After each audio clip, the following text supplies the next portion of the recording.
So good morning mga kasaka. So update po tayo sa ating farm there mga kasaka. Nag-harvest po tayo this morning.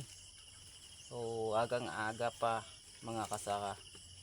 Yun ang ating produktong siling ngayon. Siling pang selling labuyo mga kasaka. So ipakita po ko po sa inyo kung punta tayo sa ating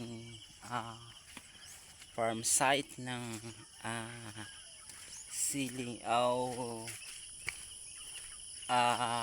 kamatis. Ito farm natin mga kasaka or mga farmer.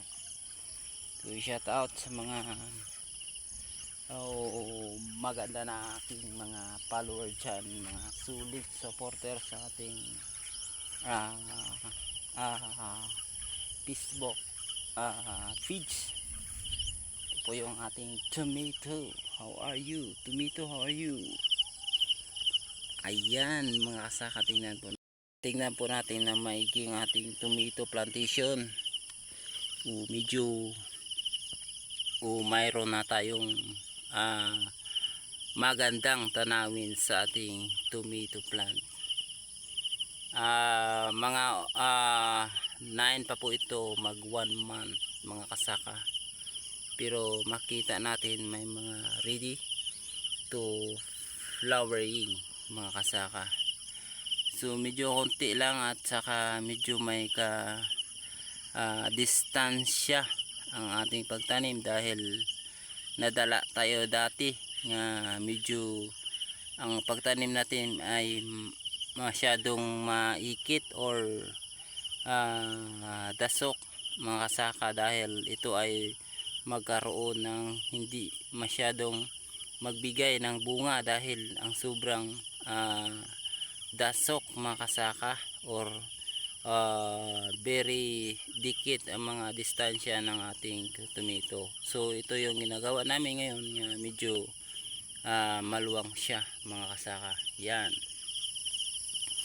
Yan idol. So kahapon nag-add kami ng tanim ulit para sa ating segunda nga pagtatanim. Ito po yun hapon mga kasaka. Yun makita naman natin ang area, medyo clearing. So sa awa ng ating Panginoon, kagabi ay medyo binigyan tayo ng ulan katapos ng pagtanim. Yun iniagi ng aso. Yun mga kasaka, ating bagong tanim na tomato. Yan. So kahapon pa po ito itanim hanggang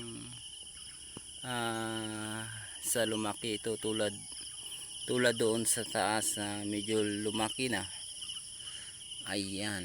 So pag lumaki na ito mga kasaka ay magkaroon itong maganda tingnan. Maliit lang po ito, pero kung maalagaan natin mabuti ay maaring magbigay na po ito ng magandang produkto or maraming produkto. So dito tayo na part ng ating taniman.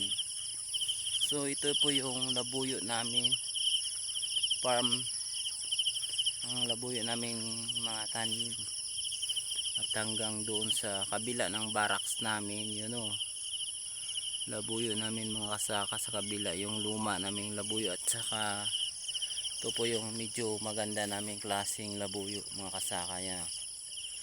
Pero hindi pa nagsimula pag hinog, at katabi lang yung tomato farm namin. Yan tomato naman lahat yan, for ready to 1 month. At saka sa baba ay bagong tanim mga ka-farmer. Yan ang tataniman pa namin ng sa pinakababa ng siling pansigang, saka yung bananahan namin mga kasaka. Yan. So good luck. Ayan.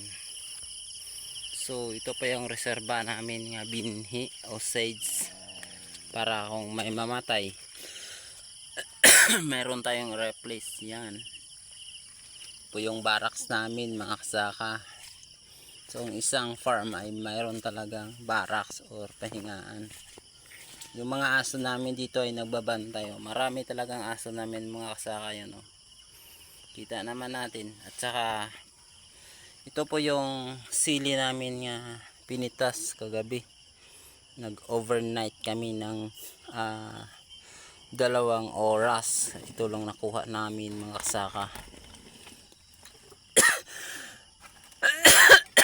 Abo. Sorry po, sorry. So magtiyaga tayo mga kasaka. Talagang magtiyaga tayo mga tao para makita ng pera. Ayun, makakita ng pera sa marangal na pamaraan, di ba mga kasaka? Yan o, ito yung farm natin. Yung taas na yan ay puro sigang yan tanim namin. Taas yung stasyo ng mga kasaka, almost 2,000 seeds yung tanim namin dyan. So thank you very much mga kasaka, and God bless.